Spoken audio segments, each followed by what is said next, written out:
Anggota Komisi 1 DPR RI Effendi Simbolon lagi-lagi membuat Kepala Staf Angkatan Darat Jenderal Dudung Abdurrahman mengeluarkan sindiran.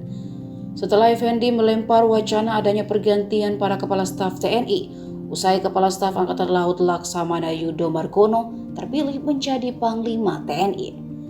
Kabar rotasi itu dikatakannya baru akan dilakukan pada awal tahun 2023. Effendi menyebut selain Kepala Staf, seluruh Danjen Kopassus, Pangkostrat juga turut dirotasi.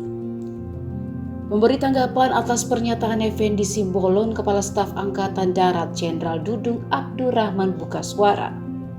Dilansir dari tribunnews.com, Dudung mengaku tak mau ambil pusing dengan pernyataan Effendi. Diketahui Jenderal Dudung dan Kasau Marsikal TNI Fajar Prasetyo saat ini masih aktif menjabat. Ia lantas meminta agar ucapan anggota fraksi PDIP tersebut untuk tidak didengar. Effendi Simbolon didengerin, apa hubungannya dia?